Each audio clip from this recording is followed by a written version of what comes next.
اعوذ باللہ من الشیطان الرجیم بسم اللہ الرحمن الرحیم۔ پنڈی پوسٹ کے ناظرین کو چودھری محمد شفاق اور پنڈی پوسٹ کی پوری ٹیم کی طرف سے السلام علیکم۔ ناظرین، ہم پہلے بھی آپ کی ملاقات دینی مذہبی شخصیات سے کراتے رہے، لیکن تھوڑا سا کم۔ اب ہم نے ماشاءاللہ ایک نیا سلسلہ شروع کیا ہے، تو اس حوالے سے ہم آپ کی ملاقات اکثر اوقات علماء کرام مفتی صاحبان سے کرواتے رہیں گے، ان کے انٹرویو اور ان کی اچھی اچھی باتیں آپ کو سناتے رہیں گے۔ تو آج ہمارے اس سلسلے کی پہلی کڑی ہے، ہمارے ساتھ مدرسہ جامعہ اسلام آباد ٹرسٹ کے نہایت ہی شفیق استاد محترم محمد رمضان رسول قادری صاحب موجود ہیں۔ ہم ان سے دین کی باتیں بھی سنیں گے، ان سے ان کا مکمل تعارف بھی کریں گے، ان سے جو مین ہمارا مقصد ہے، ہم ان سے یہ پوچھیں گے کہ آپ نے کتنی تگودو کے بعد آپ اس مقام پر پہنچے، کیا کیا مشکلات پیش آئی ہیں، تو اسی وجہ سے ان سے بات چیت کریں گے۔ محترم محمد رمضان رسول قادری صاحب، ہم آپ کو اپنے program Pindi post live forum میں خوش آمدید کہتے ہیں۔ محترم، ہمیں تو صرف اتنا بتایا کہ آپ کا نام محمد رمضان رسول قادری ہے، تو آپ سب سے پہلے ہمارے سننے والے کو اپنا مکمل تعارف کروائیں، کدھر کے رہنے والے؟ جی، بسم اللہ الرحمن الرحیم، نحمدہ و نصلی علی رسولہ الکریم، اما بعد۔ سب سے پہلے تو نام میرا محمد رمضان رسول جیسے کہ آپ نے لے لیا۔ میرے والد صاحب کا نام ملک عبدالحمید اور کاسٹ ہماری آرائن ہے۔ بیسیکلی ہم ضلع رحیم گڑھ خان یعنی سرائکستان، جس کو جنوبی پنجاب کہا جاتا ہے، وہاں کے رہائشی ہیں۔ ضلع رحیم گڑھ خان میں تحصیل لیاقت پور ہے ہماری۔ جی، تحصیل لیاقت پور سے آگے سٹی ٹنڈا محمد پناہ، اس سے آگے موزامیہ نیچھا میں بستی حاجی رسول بخش آرائن۔ یہ بستی میرے دادا جان کے نام پہ ہی منسوب ہے۔ اچھا، میرے دادا جان کی ماشاءاللہ اس علاقے میں بہت زیادہ خدمات کی وجہ سے وہاں کے مقتدر لوگوں نے دادا جان کے نام سے بستی کو منسوب کر دیا۔ جی، بیسیکلی وہاں سے اٹھا ہوں میں، جی، اپنے گھر سے ہی تعلیم و تربیت کا سلسلہ شروع ہوا تھا۔ میری والدہ صاحبہ، جب ہم بچپن میں تھے تو میری والدہ صاحبہ قرآن پڑھاتی تھی، تو اگرچہ ہم نے پورا قرآن اپنی والدہ سے نہیں پڑھ سکے، جی، کیونکہ وہ پھر بچوں کی ایک اپنی نفسیات ہوتی ہیں، جی، تو والدہ صاحبہ نے اور والد صاحب نے مل کر یہ فیصلہ کیا تھا کہ بھی ان کو ساتھ والے مدرسے میں اسکول میں داخل کرواتے ہیں، تو اسکول میں مدرسے میں داخل کروا دیا گیا تھا۔ وہاں سے میں پڑھا ہوں۔ سب سے پہلے قرآن پڑھانے والے میرے استاد، اللہ ان کی مغفرت فرمائے، حافظ شبیر صاحب تھے۔ جی، ماشاءاللہ بہت ہی آسان طریقے سے وہ پڑھاتے تھے۔ جی، ناظرہ میں نے ان کے پاس پڑھا تھا، ساتھ ساتھ سکول بھی پڑھا تھا۔ اچھا، وہاں پر ہے ہماری بستی نور محمد آرائن، وہاں پر سکول تھا، کچھ عرصہ وہاں پر پڑھا، اور ساتھ میں ایک بستی ہے ملا، وہاں پر ایک پرائمری اسکول تھا، وہاں سے تعلیم حاصل کی، یعنی کہ 2-3 تک میں وہاں پر ہی رہا، ادھر سے ناظرہ بھی مکمل ہو گیا۔ تو فرسٹ آف آل میرے دادا جان نے یہ مشورہ دیا تھا میرے والد صاحب کو اور میرے بڑے بھائی کو، چونکہ والد صاحب کے پاس گھر کی سرپرستی میرے بڑے بھائی جان کرتے تھے، اللہ ان کو غریق رحمت فرمائے۔ وہ بھی اس دنیا سے 2007 میں وصال کر گئے۔ تو انہوں نے آپس میں مشورہ کیا تھا دادا جان کے کہنے پر کہ بھی کم از کم ایک بچے کو، خاندان میں کم سے کم ایک تو ہونا چاہیے، ایک ایسا ہو کہ جو دین کی لائن پر ہو، جو سب کو مطلب اس لائن پہ لے کر جائے۔ تو خدا کا کرنا ایسا ہوا کہ وہ قرآن میرے نام کا نکلا۔ تو والد صاحب اور والدہ صاحبہ انہوں نے اور دادا جان نے مشورہ کر کے یہ فیصلہ کیا کہ رمضان کو، اس وقت تو چھوٹا سا ہی ہوتا تھا رمضان، انہوں نے فیصلہ کر کے مجھے میرے بڑے بھائی کے ذمہ لگایا کہ بھی آپ جائیں جا کر اس کو فلاں مدرسے میں، فلاں مدرسے کا نام بہت بڑا ہے، وہ قاری صاحب جو ہیں وہ بہت اچھے اخلاق والے، یہ ان کے جملے تھے۔ اور حقیقت ہے کہ میرے جو بڑے پہلے اپنا حفظ کے استاد ہیں وہ بہت ہی اچھے اخلاق کے مالک تھے۔ تو میرے دادا جان نے ان کے اخلاق سے متاثر ہو کر کہا تھا کہ بھی وہ بڑے اچھے اخلاق والے ہیں، بڑے قاری صاحب ہیں، بڑا مدرسہ ہے، بہت اچھا پڑھاتے ہیں، اچھی تربیت کرتے ہیں، تو اس کو وہاں پر بھیجو۔ تو مجھے یاد پڑتا ہے میرے بڑے بھائی جان نے مجھے دیسی سائیکل پر لے کر جانے کا پروگرام بنایا، اتفاقاً اس شام کو پروگرام کینسل ہو گیا۔ تو اگلا دن آیا، یہ فیصلہ ہو کہ اگلے دن جائیں گے. اگلے دن پھر مجھے بخار چڑھ گیا. میں صبح سے نا انتظار میں تھا, پوری اپنے آپ کو ریڈی کر کے تیاری کر کے تھا کہ بھی ابھی چلتے ہیں ابھی چلتے ہیں. جب نہیں گئے تو پھر مجھے بخار آ گیا تھا. تو اس سے اگلے دن کا فیصلہ ہوا کہ بھی جائیں گے. پھر میں ٹھیک ہو گیا تھا. ایسے تقریباً ایک ہفتہ یہی صورتحال رہی ہے کہ جب نو ہوتی تھی جانے کے لیے تو مجھے بخار آتا تھا, جب یس ہوتی تھی تو مجھے بخار ٹل جاتا تھا. اتفاقاً وہ وقت آ گیا, وہ دن وہ ٹائم آ گیا کہ میرے بھائی جان نے مجھے دیسی سائیکل پر پیچھے بٹھا کر لے گئے. ہمارے بستی حاجی رسول بخش علیہ سے ہے 3-3.5 کلومیٹر کے فاصلے پر ہے کچی محمد خان اسٹاپ, یہ KLP روڈ کے اوپر ہے. وہاں کی ایک مرکزی جامع مسجد, قدیمی جامع مسجد تھی, تو اس مسجد کے اندر مجھے داخل کروایا گیا تھا. قبلہ استاد قاری منیر احمد درانی اللہ ان کو غریق رحمت فرمائے, انہوں نے مجھے پڑھایا تھا. قرآن حفظ انہوں نے شروع کروایا تھا. تو وہاں سے پڑھتے پڑھتے کچھ عرصہ وہاں پہ پڑھا تو ان کی طبیعت ناساز ہو جانے کی وجہ سے پھر میرے بھائی نے استادوں سے مشورہ کیا کہ بھی اب اس کا کیا کیا جائے. آپ کی طبیعت روز بروز اپسیٹ ہے. ان کو ہارٹ کا ایشو ہو گیا تھا. تو استادوں نے پھر مشورہ دیا کہ بھی یہ بچہ پڑھنے والا ہے, ایسا ویسا ہے, بجائے اس کا ٹائم مس کیے اس کو آپ لے جائیں. فلاں قاری صاحب جو ہیں وہ بہت اچھا پڑھا رہے ہیں آج کل ہمارے شہر میں, باقی قاریوں کی بنسبت وہ اچھا پڑھا رہے تو وہاں پر لے جائیں. تو بہرحال استادوں کے مشورے سے میرے بڑے بھائی جان نے پھر مجھے اپنا دیسی سائیکل پر بٹھا کر اگلے استاد صاحب قاری غلام اکبر اویسی صاحب اللہ ان کی عمر دراز فرمائے, اللہ ان کی خدمات قبول فرمائے, ان کے پاس مجھے بھیجا. تو انہوں نے مجھے بہت ہی محنت کے ساتھ پڑھایا, بڑی شفقت کے ساتھ پڑھایا, بہت ہی محنت کی ہے میرے اوپر انہوں نے. تو الحمدللہ میں 2.5 سال کے عرصے میں حافظ قرآن بن چکا تھا. الحمدللہ اللہ تعالیٰ کا فضل ہوا. تو 2.5 سال کے بعد پھر میں نے گردان شروع کر دی, اپنا منزل تیار کرنا شروع کر دی. جب منزل مکمل ہوئی, وہ استاد جن کے پاس میں نے حفظ کمپلیٹ کیا وہ اور جو میرے پہلے استاد ہیں استاد قاری منیر احمد درانی مرحوم رحمۃ اللہ علیہ, ان دونوں استادوں نے پھر مشورہ کیا کہ بھی اب اس بندے کے لیے کیا کریں. دونوں استاد مل بیٹھے, کیونکہ اس وقت میرے گھر کے حالات کچھ ناگفتہ بھی ہو گئے تھے جس کی وجہ سے میرے مستقبل کا فیصلہ میرے استادوں نے کرنا تھا. یہاں پر ایک جملہ میں بول گیا ہوں کہ میرے گھر کے حالات ناگفتہ بھی ہو گئے تھے, تو اس میں کچھ ریزن تھی. بہرحال استادوں نے مشورہ کیا, ان کا مشورہ اس بات پہ گیا, ان کا فیصلہ اس بات پہ ہوا کہ بھی اس کو دارس نظامی کے لیے فلاں جگہ پر بھیجا جائے. میرے جو استاد پہلے تھے قاری منیر احمد درانی, ان کے شاگرد تھے مفتی طارق فرید درانی صاحب. وہ پچھلے کچھ عرصے سے دارس نظامی کے مدرس سے پڑھا رہے تھے. کراچی سے پڑھ کر آئے, کراچی پڑھاتے رہے, پھر وہاں سے لیاقت پور میں آ گئے پڑھانے کے لیے. تو استادوں کا فیصلہ ہوا ان کو وہاں پر پڑھاتے ہیں, وہاں پر بھیج. تو دونوں استاد مجھے یاد پڑتا ہے, یاما موٹر سائیکل تھا استاد قاری غلام اکبر اویسی صاحب کا, اپنے موٹر سائیکل پر دونوں استاد اس اپنے شاگرد کو لے کر جا رہے ہیں اپنا اگلے استاد کے پاس ٹرانسفر کرنے کے لیے. بہرحال استاد مفتی طارق فرید درانی صاحب اللہ ان کی خدمات قبول فرمائے, ان کا سایہ پوری اہل سنت پر تادیر دائم و قائم رکھے. ان کے حوالے کر رہے تھے, انہوں نے مجھے دارس نظامی پڑھانا شروع کیا تھا. مطلب جب ہوش مار تو والد صاحب کیا کام کرتے تھے؟ جی والد صاحب بیسک کھیتی باڑی کیا کرتے تھے. ہاں تھوڑی بہت زمین ہے اپنی, تو اسی اپنی زمین میں وہ کام کاج کیا کرتے تھے, اسی سے اپنی انکم سے اپنا گھر کے نظام کو چلاتے تھے. اور ساتھ ساتھ والد صاحب سیزن کے اعتبار سے کچھ کاروبار بھی کر لیا کرتے تھے. جس طرح مثال کے طور پر گندم کا سیزن آتا ہے ہمارے ہاں, کپاس کا سیزن آتا تھا ان دنوں. آج کل تو کپاس ہمارے ہاں بہت معدوم ہوتی جا رہی ہے, ان دنوں بہت عروج پہ ہوتی تھی.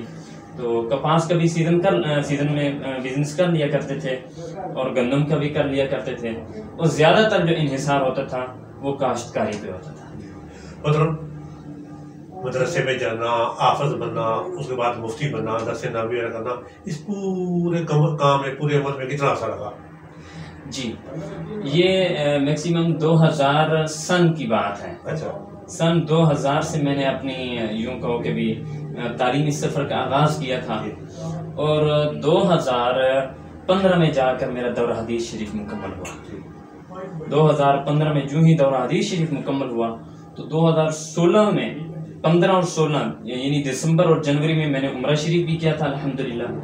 تو اس کے ساتھ ہی میں نے مفتی کورس بھی شروع کر لیا تھا اور ساتھ ہی میں نے تدریس بھی شروع کر لی تھی. یعنی کہ درس نظامی کے دورہ حدیث کے کمپلیٹ ہونے کے فوراً بعد میں نے تدریس یعنی ٹیچنگ شروع کر دی تھی.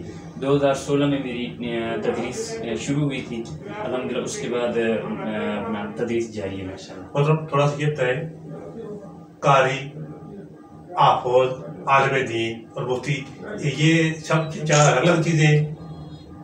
جی بیسک اپنا دیکھا جائے تو عہدے الگ الگ ہیں.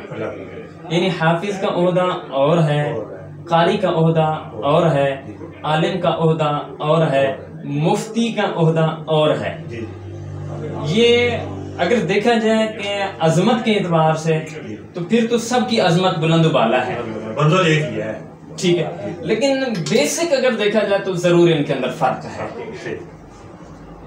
مطلب یہ تو جس طرح میرے علم میں بات آئی ہے کہ درس نظامی کا کورس کم و بیش بھی 8 سال پر محیط ہوتا ہے. جی تو ان 8 سالوں میں وہاں پر کیا پڑھایا جاتا ہے؟ کون کون سے وہاں پر طریقے آپ کو سکھائے جاتے ہیں؟ کون کون سی جو مین سبجیکٹ ہے وہ آپ کو پڑھائے جاتے ہیں، سکھائے جاتے ہیں؟ جی بیسیکلی اپنا درس نظامی کا جو سفر ہے نا وہ اردو، عربی، فارسی سے ہی اسٹارٹ ہوتا ہے.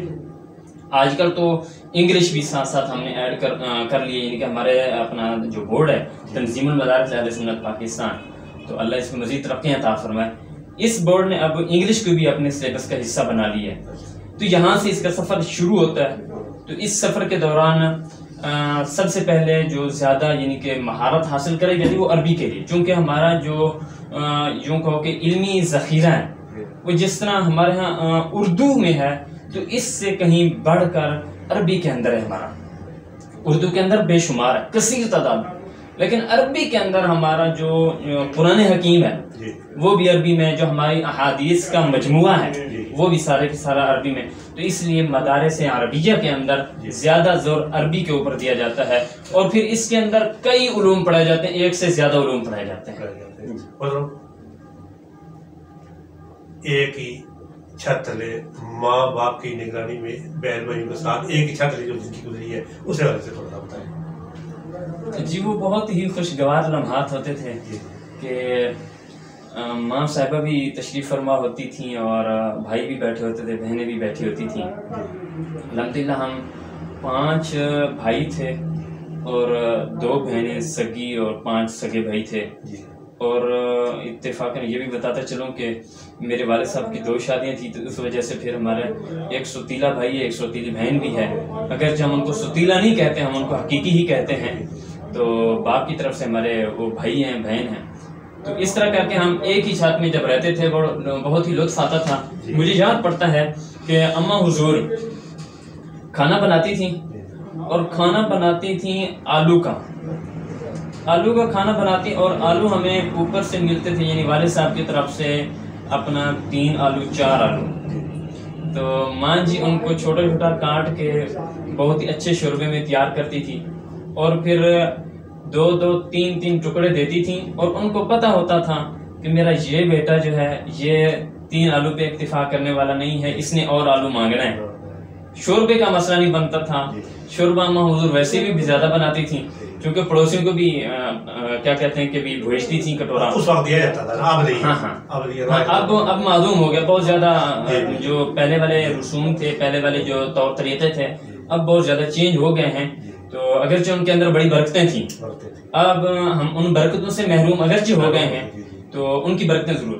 تو اماں حضور کو پتہ ہوتا تھا کہ کس نے زیادہ آلو لینے ہیں اور کس نے زیادہ آلو کھانے ہیں اور کس نے زیادہ شوربہ لینا ہے. تو اماں حضور شوربہ زیادہ رکھتی تھیں اور 3 آلو 4 آلو دیتی تھیں. ان پتہ ہوتا تھا کہ اس نے اور مانگنے تو اور بھی دینے ہیں، اور پھر دیتی تھی ماشاءاللہ. تو ان میں سے ہمارے ایک بھائی ہیں، اللہ ان کو مزید خوشیاں اور ترقیاں نصیب فرمائے. وہ آلو کے اور اپنا سالن کے بہت زیادہ شوقین ہوتے تھے، تو ان کو زیادہ ہی ملتا تھا ہماری بنسبت، تو ہمیں بھی ملتا تھا الحمدللہ. بہت ہی لطف آتا تھا کہ اماں حضور جب سب کو ایک ہی چھت کے نیچے بٹھا کے کھلاتی تھیں، ٹھیک ہے، اور تھوڑے پہ سب کو راضی کر لیا کرتی تھی ماشاءاللہ. مطلب آپ نے جو دین سکھا اس یا درس نظامی کیا یا اور کوشش کی ہے، تو کیا اب آپ کا یہ سارا کام عمل مکمل ہو گیا ہے، ابھی کچھ سیکھنا باقی بھی ہے؟ جی بہت ہی اپنا دلچسپ آپ نے سوال کر لیا ہے. جو میری درس نظامی لائف تھی وہ الحمدللہ اپنا ایک جو کورس ہوا تھا وہ میرا مکمل ہو گیا ہے.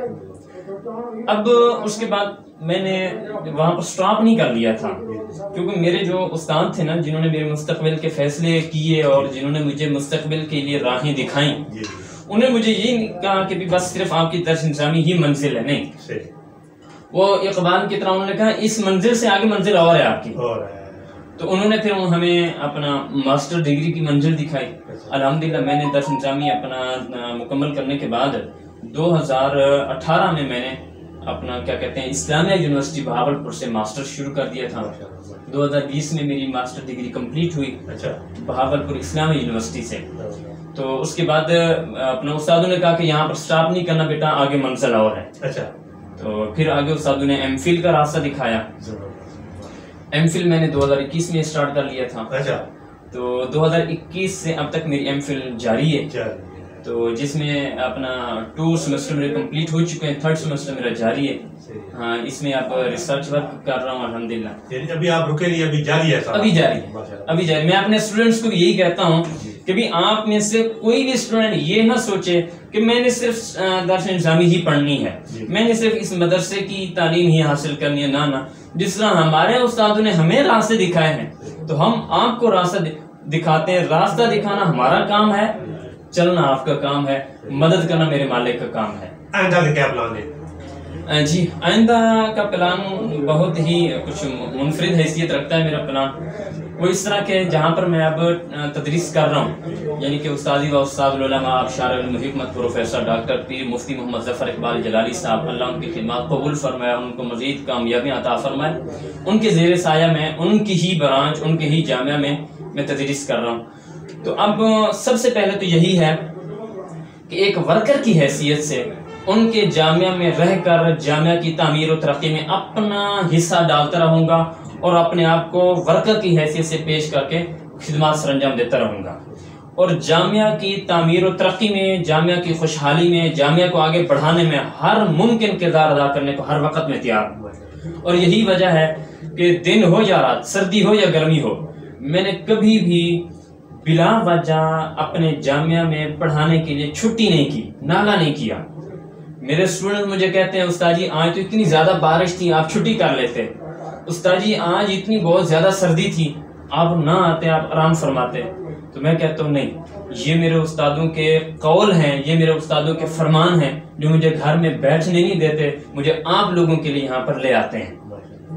تو کوشش یہی ہے کہ جامعہ کو مزید کامیاب و کامران کرنے کے لیے اپنا حصہ جتنا ہو سکتا ہے وہ ضرور شامل کرتا رہوں گا. اس کے علاوہ میں نے اپنے دادا جان اللہ ان کی مغفرت فرمائے، ان کو عرض کیا تھا، ان کو ایک ذہن دیا تھا، ان کو ایک فکر دی تھی کہ بھی ہم نے چلے جانا ہے، ہمارے نام مٹ جائیں گے، کیوں نہ کوئی ایسا کام کر کے جائیں کہ جس کام کی وجہ سے ہمارا نام زندہ رہے کم از کم. تو اس حوالے سے میں نے ان کو ایک مدرسے کا ذہن دیا تھا، مدرسے کی سوچ دی تھی. تو انہوں نے 10 کنال زمین میرے دادا جان نے مجھے دی تھی کہ بھی آپ اس میں مدرسہ قائم کریں. اب اس 10 کنال زمین میں سے اپنا 2 کنال میرے والد صاحب نے مجھے دی ہے مسجد کے ساتھ چوک کے اوپر برلبے روڈ. اس جگہ پر اب مدرسہ قائم کر چکا ہوں. وہاں پر ایک اور قاری صاحب کو بٹھا چکا ہوں، وہ وہاں پر پڑھا رہے ہیں علاقے کے بچوں کو. تو اب میرا مستقبل میں یہی پلان ہے کہ ادھر رہ کر جتنا ممکن ہوا وہاں پر اپنے مدرسے کو کامیاب کروں گا. اگر ضرورت پڑی تو میں اپنے مدرسے میں رہ کر اس مدرسے کو کامیاب کروں گا انشاءاللہ. جامعہ اسلام آباد میں کب سے اور اس مدرسہ کو کیسے جوائن کیا، اس طرح کیسے؟ جی اس مدرسے میں 2013 کے لاسٹ 2014 میں آیا تھا جامعہ اسلام آباد میں، اور اسلام آباد میں ہی میری وہ پہلی انٹری تھی. جب میں اسلام آباد میں انٹر ہوا تھا تو اتفاقاً ان دنوں راستے کچھ بند تھے اپنا کچھ احتجاجات کی وجہ سے. تو ہم پہلے لاہور گئے تھے، داتا دربار حاضری دی، وہاں سے ہو کر ہم آئے تھے. اس وقت میرے پاس ایک بکسہ تھا جس بکسے کے اندر کتابیں تھیں یا 2-4 سوٹ تھے. میرے ساتھ ایک اور میرے کلاس فیلو تھے مولانا ساجد سیالی صاحب، اللہ ان کو کامیابیاں عطا فرمائے. تو وہ اور میں یہاں پر اسلام آباد میں انٹر ہوئے تھے. یہ رواج تھا جہاں پر ہم آ کے رکے یہاں سے آگے گاڑیاں نہیں جا رہی تھیں، تو ادھر سے ہم نے ایک گاڑی کرائی اپنی اسپیشل چھوٹی گاڑی کرا کے ہم جامعہ اسلام آباد میں پہنچے تھے. تو جاتے ہی ہمارا انٹرویو ہوا، ہمارا ٹیسٹ ہوا. ٹیسٹ کے بعد ہمیں دورہ حدیث میں بٹھایا گیا. دورہ حدیث ہم نے یہاں پر آ کے کیا ہے جامعہ اسلام آباد میں. تو وہاں سے ہی ہماری انٹری ہوئی، وہاں سے ہماری تعلیم کا جامعہ اسلام آباد میں آغاز ہوا. تو وہاں سے ہی مطلب جو ہی ہمارا دورہ حدیث مکمل ہوا تو دستار کے بعد پھر ٹیچنگ شروع ہو گئی تھی. کہیں امامت بھی کراتے ہیں؟ جی، نہ صرف امامت کراتا ہوں بلکہ الحمدللہ ثم الحمدللہ میں خطابت بھی کرتا ہوں. چونکہ خطابت میں 2012 سے ہی 11 کلاس 12 سے ہی میں نے شروع کر دی تھی. ہمارے استاد ہمیں مختلف جگہوں پر جمعہ پڑھانے کے لیے بھیجا کرتے تھے، مختلف سکولوں میں بھیجا کرتے تھے، مختلف جگہوں پر ہمیں بھیجا کرتے تھے کہ بھی آپ جہاں وہاں پر جا کر اپنا اللہ اور رسول کا پیغام بھی دینا ہے، اپنے ادارے کا پیغام بھی دینا ہے. تو اس سلسلے میں ابھی بھی میں ایک جگہ اپنا ریڈیو اسٹیشن پاکستان اپنا اس کے ساتھ ایک جگہ ہے جو غلام علی، وہاں کی مرکزی جامع مسجد ہے فیضان مصطفیٰ، اس کے اندر میں امامت خطابت کے فرائض اس انجام دے رہا ہوں پچھلے میکسیمم راؤنڈ اباؤٹ 2 سال سے. وہ ابھی تک جاری ہے. مطلب جس طرح آپ نے بتایا کہ آفوز، درس نظامی، عالم دین، یہ سارے جو کورس ہے جو سارا ان میں تو بہت بڑی منزل ہے. یہ تو 8-10 سال بلکہ زیادہ لگ جاتے ہیں. لیکن جب یہ کام مکمل ہوتا ہے تو مفتی ایک بہت بڑا نام ہے. اس کے جو لفظ 2-3-4 ہیں لیکن اس پر غور کیا جائے تو بہت بڑا نام ہے. لیکن ہمارا معاشرہ مفتی ہو، عالم دین ہو، اس کو پھر بھی لقب دیتے ٹوٹل صرف اور صرف مولوی کا. اس وجہ سے کیا ہمیں کوئی دینی لازمی ہمارے پاس یا بے شعور نہیں ہے؟ جی، اس کا سمپل سا یہی ہے کہ ہمارے معاشرے میں نا لوگوں تک اس کی اویئرنیس نہیں ہے. لوگ کچھ ہیں جو ایجوکیٹڈ ہیں، ایجوکیٹڈ ہونے کے باوجود بھی ان الفاظ کے مابین تمیز نہیں کر پاتے ہیں. اکثریت تو وہ ہیں جو ان سے بالکل ہی لا علم ہیں. جو لا علم ہیں وہ ان کی تو مجبوری ہے، وہ تو ہمارا موضوع ہی نہیں. لیکن ہمارا موضوع وہ لوگ ہیں جو ہیں تو ایجوکیٹڈ، یعنی کہ تعلیم یافتہ ہیں. وہ اگرچہ دنیاوی ہی کیوں نہ ہو، لیکن دنیاوی تعلیم کے اندر بھی کم از کم یہ تو سکھایا پڑھایا سمجھایا جاتا ہے کہ بھی حافظ اور چیز ہے، عالم اور چیز ہے، قاری اور چیز ہے، مفتی اور چیز ہے، فقیہ اور چیز ہے، مجتہد اور چیز ہے. کم از کم یہ چیزیں بتائی جاتی. یہ چیزیں معلوم ہونے کے باوجود بھی جو بندہ ان کے اندر تمیز نہ کرے، میں تو سمجھتا ہوں بڑا جاہل ہے. حالانکہ اللہ اور رسول نے ہمیں ہر چیز کھول کھول کر بیان کر دی ہے کہ جس کا جو عہدہ ہے، جس کا جو منصب ہے، جس کا جو مقام ہے، اس کو اس کے مقام میں رکھا جائے. جس کا جو عہدہ ہے اس کو وہ عہدہ پیش کیا جائے. تو یہ عدل بھی ہے، یہ انصاف بھی ہے. تو ہمارا معاشرہ اس چیز سے نابلد ہے یا کچھ یوں کہو کہ دور ہونے کی وجہ سے اسلام سے، شریعت سے، اس سے اپنا کنارہ کش ہے. یہاں پر ایک اور سوال بھی بنتا ہے. جب لوگ عام جو دنیاوی تعلیم میں وہ حاصل کرتے ہیں، میٹرو کرتے ہیں، ایف اے کرتے ہیں، یہ کرتے ہیں، اس کے بعد ان کو روزگار وغیرہ مل جاتا ہے. لیکن جب وہ دینی مدارس سے اتنے 12-14 سال آگاہ کار اسٹوڈنٹ باہر نکلتا ہے تو وہ سب سے پہلے اس کی پریشانی یہ لائق ہوتی ہے کہ میں اب روزگار مجھے کہیں سے ملے گا. سرکاری نوکری بھی اس بہت مشکل سے ملتی ہے. تو یہ ہمارا جو مدرسے کا تعلق ہے، علم ہے، وہ مدرسے سے فارغ ہو کر اپنی آدھی عمر دین اسلام کو دے کر، مدرسے کو دے کر جب باہر نکلتا ہے تو اس کو نئی پریشانی کا سامنا کرتا ہے. اور اس وجہ سے آپ کیا کریں؟ جی، سب سے پہلے تو یہ ہے کہ جو درس نظامی کا فاضل عالم دین مکمل بننے کے بعد میں نہیں سمجھتا کہ اس کو اپنے روزگار کی ٹینشن ہوتی ہو، پریشانی ہوتی ہو. اللہ ماشاء اللہ وقتی طور پر اگر کوئی پریشانی اور آ جائے تو وہ ایک الگ بات ہے، وہ الگ سین ہے. درس نظامی کا فاضل ہو، صحیح معنوں میں علم دین اس نے حاصل کیا ہو، علم دین حاصل کرنے کے بعد اس کو روزگار کا کبھی مسئلہ نہیں بنتا. اللہ اس کے لیے وہاں سے رزق عطا کر دیتا ہے، ایسے ایسے وہاں سے اس کے دروازے کھول دیتا ہے جہاں سے اس کا وہم و گمان بھی نہیں ہوتا. یہ دین اسلام کی برکتیں ہوتی ہیں. باقی رہا ہمارا معاشرہ. ہمارے معاشرے میں بھی اگرچہ پہلے جو بھی حالات تھے، اب یہ صورتحال اختیار کرتی جا رہی ہے کہ بھی جو بھی عالم دین بن کے جا رہا ہے اس کی اگر سکول کی ایجوکیشن بھی ساتھ ساتھ ہے تو ہمارے اداروں کے اندر، ہمارے سرکاری اداروں کے اندر ان کے لیے ایک خصوصی ایک مخصوص کوٹا رکھا جاتا ہے. جس طرح کہ آپ مثال کے طور پر فوج کو لے لیں، فوج کے اندر بھی اپنا ائمہ کے لیے، خطباء کے لیے اور عالم دین کے لیے خصوصی الگ سے کوٹا رکھا جاتا ہے. حالانکہ اس کی زندہ مثال ایک ویسے ذہن میں آئی کہ آج کل ہمارے جو آرمی چیف صاحب ہیں وہ بھی ایک حافظ قرآن ہے. اگر حافظ ہو، عالم ہو، اگر وہ آگے نہ جا سکتا ہو تو پھر ہمارے یہ حافظ صاحب کبھی آرمی چیف نہ بن پاتے ہیں. تو حافظ ہو، عالم دین ہو یا مفتی وقت ہو تو اس کے لیے اللہ رزق کے لیے آسانی پیدا کر دیتا ہے، اور اس کے لیے سرکاری ہوں یا پرائیویٹ ہوں ہر طرح کے ادارے میں اس کے لیے گنجائش ہوتی ہے، اور ان کے لیے رزق کے اللہ تعالیٰ اسباب پیدا کر دیتا ہے. مطلب دین اسلام کے حوالے سے لوگوں کو کیا پیغام دیں گے؟ جی بس ایک ہی بات کرنا چاہوں گا کہ نبی پاک صلی اللہ علیہ وآلہ وسلم کے فرمان کا مفہوم ہے کہ جو اپنی ذات کے لیے پسند کرتے ہو وہی اپنے پڑوسی کے لیے، اپنے رشتہ دار، اپنے بھائی کے لیے پسند کرو. اگر آپ اپنے لیے اچھا رزق پسند کرتے ہو اپنے رشتہ دار کے لیے وہی پسند کرو. اپنے لیے اگر رسپیکٹ پسند کرتے ہو تو اپنے عزیز کے لیے، اپنے رشتہ دار کے لیے بھی رسپیکٹ پسند کرو. جس طرح آپ کو اپنی عزت عزیز ہے اسی طرح آپ کے رشتہ دار کو بھی عزت عزیز ہے. تو اپنی عزت تب ہوگی جب دوسرے اپنے بھائی کی عزت کرو گے. تو جو چیز اپنے لیے پسند کرتے ہو وہی اپنے بھائی کے لیے پسند کرو. اللہ اس دنیا میں بھی کامیاب کرے گا، آخرت کے اندر بھی کامیاب ہوگا. ناظرین، ہمارے ساتھ موجود تھے مفتی، عالم دین اور جامعہ اسلام آباد ٹرسٹ روات منکیالہ کیمپس کے نائب شفیق استاد جناب محمد رمضان رسول قادری صاحب. انہوں نے ماشاءاللہ بڑی اچھی باتیں بتائی، مدرسوں کے حوالے سے، حافظ قرآن کے حوالے سے، درس نبوی کے حوالے سے بہت اچھے طریقے سے مہنگائی تھی. انہوں نے اپنا بڑے اچھے سے تعارف کروایا. تو ناظرین ہم کوشش کریں گے کہ ہم محترم کو، یہ اب ہماری ان سے پہلا پروگرام ہے اور اب ہم ان کی جان نہیں چھوڑیں گے، یہ سلسلہ انشاءاللہ لگاتار جاری و ساری رہے گا.